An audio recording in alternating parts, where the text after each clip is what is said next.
नमस्कार, दृष्टि आईएएस के टुडेज के प्रोग्राम में आपका स्वागत है। सबसे पहले पिछले सेशन का रिकैप देख लेते हैं। पहला प्रश्न था, विश्व साइकिल दिवस कब मनाया जाता है? इसका सही जवाब था 3 जून। अगला प्रश्न था, इंटरनेशनल बुकर प्राइज 2021 निम्नलिखित में से किसने जीता है? इसका सही जवाब था डेविड डियोप।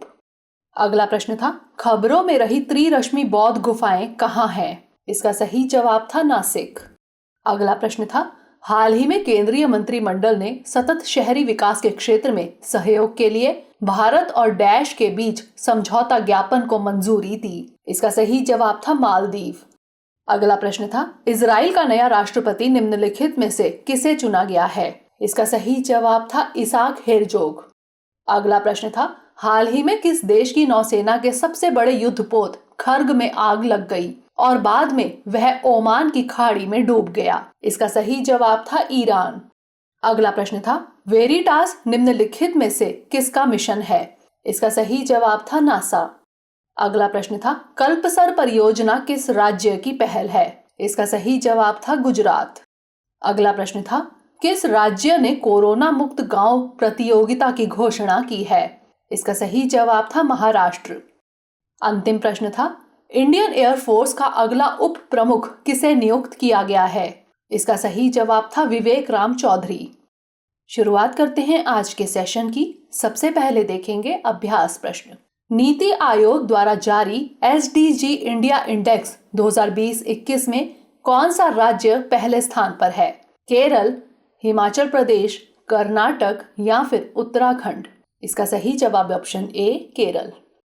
नीति आयोग ने एसडीजी इंडिया इंडेक्स 2020-21 यानी सतत विकास लक्ष्य इंडिया इंडेक्स 2020-21 जारी किया है। इस इंडेक्स में केरल 75 के स्कोर के साथ टॉप पर रहा।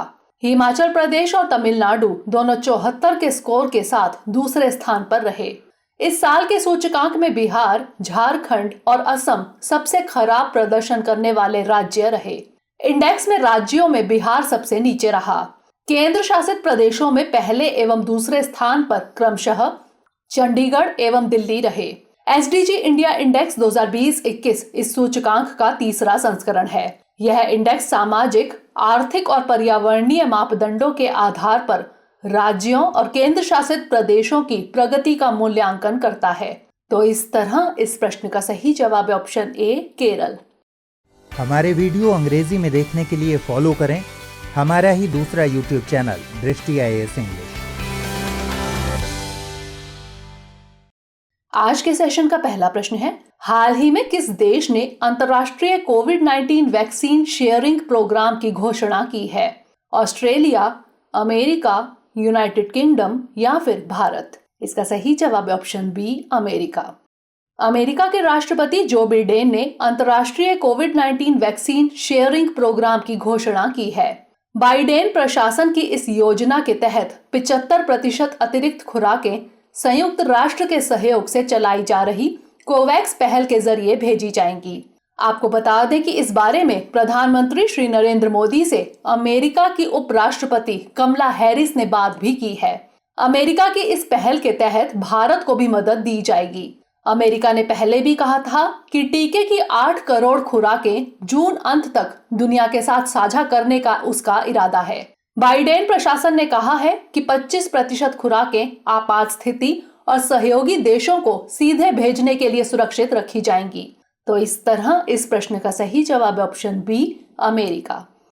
अगला प्रश्न है, हाल ही में अनिरुद्ध जगन्नाथ का निधन हो गया। बताइए वह किस देश के पूर्व प्रधानमंत्री थे? मालदीव, सूडान, मॉरिशस या फिर इंडोनेशिया? इसका सही जवाब है ऑप्शन सी मॉरिशस। मॉरिशस के पूर्व राष्ट्रपति एवं प्रधानमंत्री अनिरुद्ध जगन्नाथ का 91 वर्ष की उम्र में निधन हो गया। अनिरुद्ध जगन्नाथ सबसे अधिक समय तक रहने वाले देश के प्रधानमंत्री थे। वह 18 वर्षों से अधिक मॉरिशस के प्रधानमंत्री रहे थे। वह 2003 से 2012 तक मॉरिशस के राष्ट्रपति भी रहे थे। उनके पुत्र प्रवीण जगन्नाथ वर्तमान में मॉरिशस के प्रधानमंत्री हैं। तो इस तरह इस प्रश्न का सही जवाब है ऑप्शन सी मॉरिशस। अगला प्रश्न है, ब्लूफिन महासीर का IUCN स्टेटस क्या है? Least concern, near threatened, vulnerable या फिर एंडेंजर्ड? इसका सही जवाब है ऑप्शन ए, लीस्ट कंसर्न। हाल ही में ब्लूफिन महासीर को IUCN की रेड लिस्ट में लीस्ट कंसर्न कैटेगरी में शामिल कर दिया गया। यह जानकारी टाटा पावर द्वारा दी गई है। आपको बता दें कि टाटा पावर पिछले 50 सालों से ब्लूफिन और गोल्डन महासीर के संरक्षण की दिशा में काम कर रहा है। WWF की माने तो गोल्डन महासीर अभी भी IUCN की रेड लिस्ट में एंडेंजर्ड कैटेगरी में शामिल है। अब गोल्डन महासीर पर विलुप्त होने का खतरा मंडरा रहा है। महासीर मछली दरअसल जल में घुले हुए ऑक्सीजन के स्तर, पानी के तापमान और अचानक होने वाले जलवायु परिवर्तन के प्रति बहुत संवेदनशील होती है। तो इस तरह इस प्रश्न का सही जवाब है ऑप्शन ए, लीस्ट कंसर्न। अगला प्रश्न है, सुप्रीम कोर्ट ने केदारनाथ सिंह बनाम डैश राज्य 1962 मामले के फैसले का हवाला देते हुए विनोद दुआ पर लगे राजद्रोह के मामले को रद्द कर दिया है। उत्तर प्रदेश, राजस्थान, बिहार या फिर गुजरात? इसका सही जवाब है option C, Bihar. Supreme Court ने हिमाचल प्रदेश के शिमला में पत्रकार विनोद दुआ के खिलाफ दर्ज देशद्रोह के मामले को खारिज कर दिया। दरअसल अपने YouTube शो पर केंद्र सरकार की आलोचना करने की वजह से एक स्थानीय भाजपा नेता ने उनके खिलाफ FIR दर्ज कराई थी। पत्रकार पर निम्नलिखित धाराओं के तहत मामला दर्ज किया गया था। 124A यानी सेडिशन, 268 यानी public nuisance, 501 printing matter known to be defamatory और 505 यानी statements conducive to public mischief. आपको बता दें कि सुप्रीम कोर्ट ने 1962 के केदारनाथ सिंह बनाम बिहार राज्य मामले के फैसले का हवाला देते हुए विनोद दुआ पर लगे राजद्रोह के मामले को रद्द कर दिया है।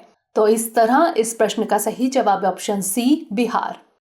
अगला प्रश्न है, HDFC बैंक ने कब तक कार्बन न्यूट्रल बनने की योजना बनाई है? 2022-23, 2026-27, 2031-32 या फिर 2035-36? इसका सही जवाब है ऑप्शन सी, 2031-32। HDFC ने 2031-32 तक कार्बन न्यूट्रल बनने की योजना सामने रखी है। HDFC ने कहा कि वह अपने क्रियाकलापों में अक्षय ऊर्जा के उपयोग को शामिल करेगा। साथ ही वह उत्सर्जन और पानी एवं ऊर्जा की खपत को भी कम करेगा। अपनी ESG रणनीति के हिस्से के तहत यह कम ब्याज दरों पर इलेक्ट्रिक वाहनों जैसे ग्रीन प्रोडक्ट्स के लिए ऋण की पेशकश भी करेगा। इसके अलावा HDFC ग्रीन बॉन्ड जारी करने के लिए एक रूपरेखा पर काम कर रहा है। तो इस तरह इस प्रश्न का सही जवाब है ऑप्शन सी, 2031-32। अगला प्रश्न है, सरकार ने न्यूनतम मजदूरी तय करने के लिए एक समिति का गठन किया है। बताइए इसके अध्यक्ष कौन होंगे? तारिका चक्रवर्ती, अनुश्री सिन्हा, H श्रीनिवास या फिर अजीत मिश्रा? इसका सही जवाब है ऑप्शन डी, अजीत मिश्रा। श्रम और रोजगार मंत्रालय ने हाल ही में न्यूनतम मजदूरी तय करने के लिए एक समिति का गठन किया है। इस समिति की अध्यक्षता इंस्टीट्यूट ऑफ इकोनॉमिक ग्रोथ के डायरेक्टर अजीत मिश्रा करेंगे। इसमें सदस्यों के तौर पर तारिका चक्रवर्ती, अनुश्री सिन्हा, विभा भल्ला, H श्रीनिवास और सदस्य सचिव के तौर पर DPS नेगी शामिल होंगे। आपको बता दें कि बीते 2 सालों के भीतर न्यूनतम मजदूरी पर सरकार द्वारा बनाई गई है दूसरी विशेषज्ञ समिति है। अनूप सतपथी की अध्यक्षता में पहले के पैनल की स्थापना 17 जनवरी 2018 में की गई थी। तो इस तरह इस प्रश्न का सही जवाब है ऑप्शन डी, अजीत मिश्रा। अगला प्रश्न है, फेनग्यून 4B किस देश की उपग्रह है? चीन, जापान, संयुक्त अरब अमीरात या फिर पाकिस्तान? इसका सही जवाब है ऑप्शन ए, चीन। चीन ने मौसम पूर्वानुमान के लिए अपना एक उपग्रह लॉन्च किया है। इसे फेनग्यून 4B नाम दिया गया है। लॉन्ग मार्च 3B रॉकेट के जरिए लॉन्च हुआ यह उपग्रह चीन के लिए नई पीढ़ी के मौसम विज्ञान संबंधी उपग्रहों में पहला है। इस उपग्रह को चीन के सिचुआन प्रांत में मौजूद सिचांग सैटेलाइट लॉन्च सेंटर से लॉन्च किया गया। मौसम विश्लेषण और पूर्वानुमान के अलावा यह उपग्रह चीन को आपदा निगरानी में भी मदद करेगा। तो इस तरह इस प्रश्न का सही जवाब है ऑप्शन ए, चीन। अगला प्रश्न है, द एशिया यूनिवर्सिटी रैंकिंग्स 2021 में प्रथम स्थान पर कौन है? IIT रोपड़, पेकिंग यूनिवर्सिटी, सिंघुआ विश्वविद्यालय या फिर IIT इंदौर? इसका सही जवाब है ऑप्शन सी, सिंघुआ विश्वविद्यालय। हाल ही में द एशिया यूनिवर्सिटी रैंकिंग्स 2021 जारी की गई है। इस रैंकिंग में IISc बेंगलुरु, IIT रोपड़ और IIT इंदौर ने एशिया के शीर्ष 100 विश्वविद्यालयों में काबिज रहे। IISc बेंगलुरु को 37वां, IIT रोपड़ को 55वां और IIT इंदौर को 78वां स्थान मिला। चीन के सिंघुआ विश्वविद्यालय को इस रैंकिंग में पहला स्थान मिला, जबकि दूसरे पायदान पर चीन की ही पेकिंग यूनिवर्सिटी रही।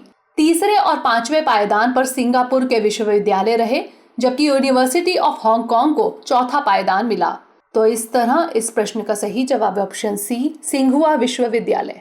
अगला प्रश्न है, हाल ही में निम्नलिखित में से किसने सैन्य मामलों के विभाग में संयुक्त सचिव नेवी एंड डिफेंस स्टाफ का पदभार संभाला? अर्जन भुल्लर, खबीब नर्मगोम, रियर एडमिरल कपिल मोहन धीर या फिर रानी रामपाल? इसका सही जवाब है option C, rear admiral Kapil Mohan Dhir. Rear admiral Kapil Mohan धीर को सैन्य मामलों के विभाग में नेवी एंड डिफेंस स्टाफ में संयुक्त सचिव नियुक्त किया गया है। खास बात यह है कि वह ऐसे पहले सैन्य अधिकारी हैं जिसे इस पद पर नियुक्त किया गया। वह वरिष्ठतम सेवारत मरीन कमांडो यानी मार्कोस हैं। वे INS अभिमन्यु, भारतीय नौसैनिक युद्धपोत INS खंजर और INS राणा में अपनी सेवाएं दे चुके हैं। उन्होंने भारत और भारत के बाहर शांति स्थापना के लिए ऑपरेशन पवन और ऑपरेशन जुपिटर में भी अपना योगदान दिया है। तो इस तरह इस प्रश्न का सही जवाब है option C, rear admiral Kapil Mohan Dhir. अंतिम प्रश्न है, सेज प्रोजेक्ट किस मंत्रालय की पहल है? शिक्षा मंत्रालय, संस्कृति मंत्रालय, विज्ञान एवं प्रौद्योगिकी मंत्रालय या फिर सामाजिक न्याय और अधिकारिता मंत्रालय? इसका सही जवाब है ऑप्शन डी, सामाजिक न्याय एवं अधिकारिता मंत्रालय।